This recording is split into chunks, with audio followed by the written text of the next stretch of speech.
Je t'explique cette petite folie de dernière minute. Bon, la mission du jour, c'est de refaire l'échappement. Parce que bon, il est vraiment pas terrible. Puis il clinque de partout le bordel. Bon, j'ai commencé par faire des petits coudes. Voilà. J'ai dépioté l'échappement là. Parce que c'est un échappement de 750 GSX-R. Du coup, je l'ai complètement découpé en long et en large, en travers. Donc, ça va être sympa parce que j'ai prévu de faire des trous là pour le faire sortir un peu en mode Spitfire. Hein, puisque bon, j'ai l'impression qu'elle ressemble un peu à un avion cette voiture.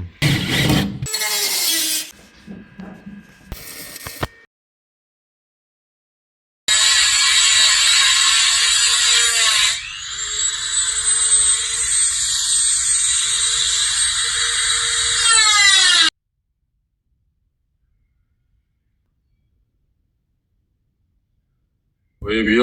Hop, bam, elle est en mode Spitfire.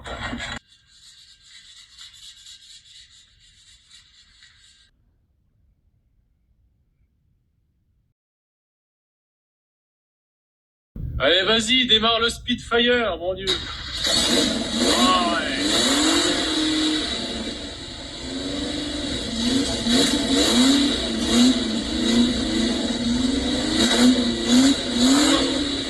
Ça pète. À vrai dire, il n'y a pas eu que ça comme petite folie de dernière minute.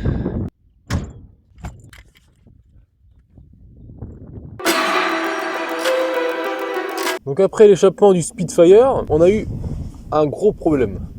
Donc on a roulé un peu avec pour voir si tout allait bien, mais au bout du compte, c'était pas ça. En fait, il a fallu démonter tout le moteur à 2 jours de partir. Le joint d'étanchéité du vilebrequin qui fuit. Alors là, au début c'était des petites gouttes, après c'était du goutte à goutte, et on nous a dit de démonter parce que ça pouvait être carrément une flaque en fait, et ça commençait à tourner là-dedans au niveau de la boîte. Enfin voilà, c'était un bordel monstre. Le joint il se situe entre la boîte de vitesse et le moteur. Donc je vous laisse un peu imaginer tout le bordel qu'il faut extraire avant d'atteindre ce petit joint. Ce petit joint que je vais vous montrer sur un autre moteur, il se situe là. Cette petite merde. Bon, on s'était couché vers 4 h du matin, donc on commençait un peu à débloquer quoi. Nos cerveaux ne fonctionnaient plus correctement.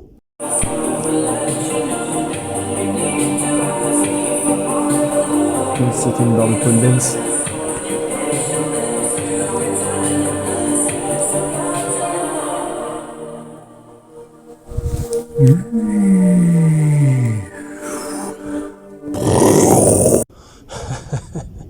Vu que c'est arrivé le vendredi au soir, on partait le lundi. On était vendredi soir quand c'est arrivé. Donc du coup, toute la nuit, on a démonté le moteur. On s'est levé samedi matin, pas trop tard, pour aller en chercher un. Mais il faut le trouver, ce fameux joint. Il n'y aura aucune livraison de fait. Donc du coup, on avait fait un peu tous les magasins samedi matin, tac tac. On a trouvé un joint similaire. C'était pas la même épaisseur et tout ça, mais on nous a dit que ça allait le faire. Sur les nouveaux joints, en gros, ils sont beaucoup plus fins. Donc ils s'enfoncent mieux.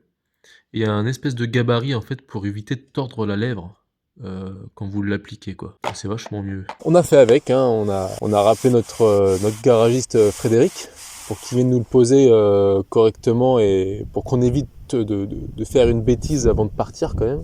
Au moment de remettre tout ce qui est cardan, les machins comme ça. Bon, c'était le soir. Hein. En démontant les rotules, j'ai tapé dessus comme un bourrin. Ah, moi je suis un chaudronnier. Quand ça va pas, je tape. Je sors le marteau. J'enchaîne. Il faut pas en fait taper sur des rotules de direction. Du coup, le pas de vis, mort. Et là, j'ai nos amis de la Champagne, qui sont partis avec nous d'ailleurs, les Keblo en 4L, dédicace à eux, qui nous ont donné 4 rotules. Bon, il y en avait que 2 à changer. Et puis c'est là qu'on m'a dit qu'il fallait jamais taper sur des rotules. Voilà. Et je vais te parler aussi de cette couleur assez spéciale, qui est le chromé. Alors, c'est un covering, hein. Le covering chromé, faut dire que c'est super galère à poser sur une carrosserie avec des courbes un peu partout, notamment la 4L. Et je pense que c'est pour ça qu'il n'y a jamais eu de 4L chromé de fait. Moi, j'en ai jamais vu sur internet ou quoi que ce soit. Donc c'est peut-être la première 4L chromée. Là, je voulais remercier tous ceux qui nous ont aidés pour poser ça, notamment Gilles, hein, qui s'est bien arraché les cheveux, déjà qu'il en a plus beaucoup, le pauvre. C'est pas tous les jours facile d'être artiste. Alors c'est beau cette histoire.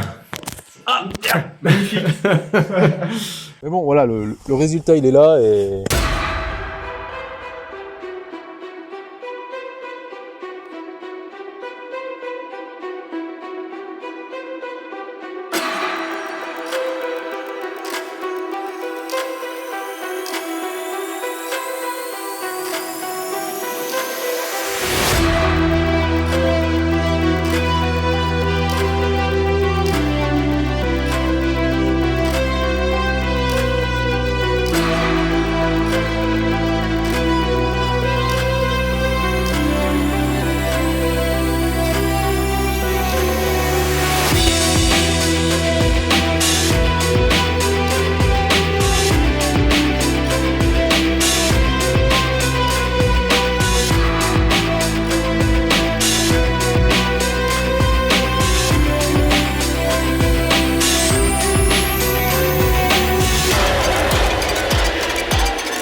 Parce qu'en fait, en parallèle du rallye, il y avait le concours de la plus belle 4L. Et donc du coup, on s'est donné à fond pour pouvoir déjà la terminer pour prendre la photo. Et après, pour qu'elle soit unique, avec plein de petits détails à droite à gauche, comme l'échappement aussi, qui a beaucoup plu. Et puis la couleur, quoi. Avec Clément, on s'est couché à des heures, mais vraiment pas possible. Déjà, on était bien fatigués avant le départ. Nous sommes enfin partis. C'est bon, il n'y a plus de galère. Plus aucune galère. On va jusqu'à Angers voir le père de Clément qui nous a sponsorisé et récupérer quelques affaires de Clément pour le rallye. Le lendemain, on part chez des amis pas loin de Biarritz pour y dormir parce qu'il y a quand même plus de 7 heures de route d'Angers jusqu'à Biarritz. Et le lendemain, c'est les vérifications techniques plus le concours.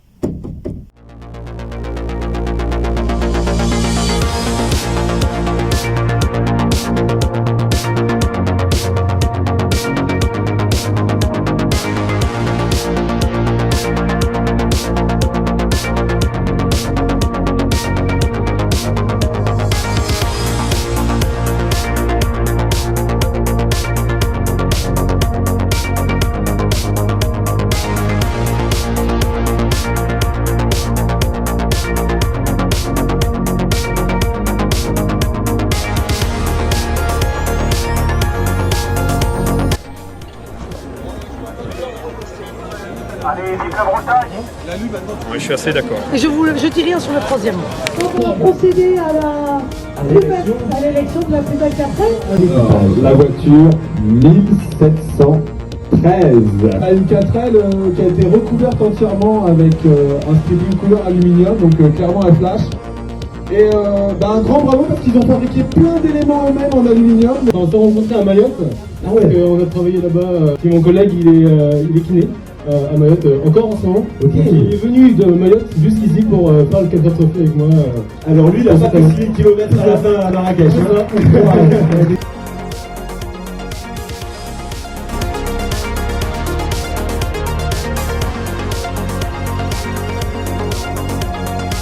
Du coup, le lendemain, c'était le grand départ.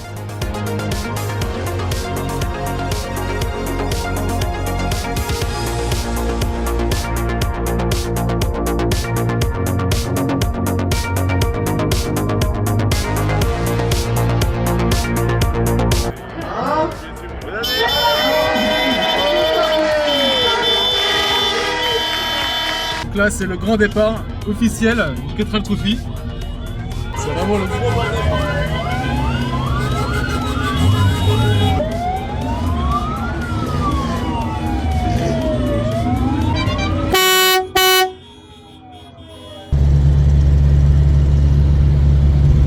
Voilà, là, ça monte ça. Les 4 elles sont à 60 là. Sur l'autoroute. On a eu la bonne idée avec nos équipes des Champenois et d'autres équipages de faire Biarritz, Algeciras d'une seule traite. On s'est quand même arrêté à Salamanca pour manger et puis on est reparti.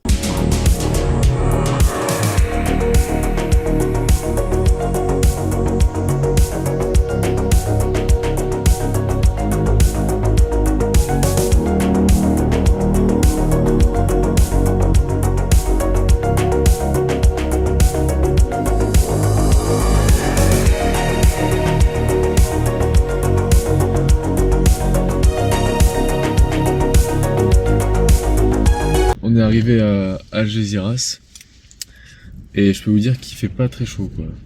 Et on bouffe dans la bagnole, on est arrivé vachement en avance. On a roulé toute la nuit on a roulé. Les yeux éclatés. Voilà. Donc là on va manger, on va se reposer pour être en forme. Je m'attendais à avoir plus chaud pour le sud de l'Espagne.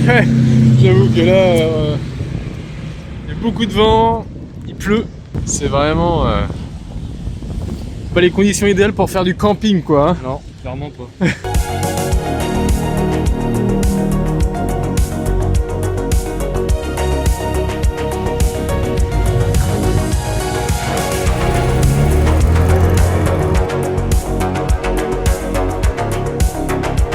Normalement, le lendemain, on part tous au ferry. Il y a plusieurs ferries, mais logiquement, tout le monde part dans la même journée pour que tout le monde arrive à Rabat, en fait. Sauf que le Kestrel Trophy a eu un problème de ferry.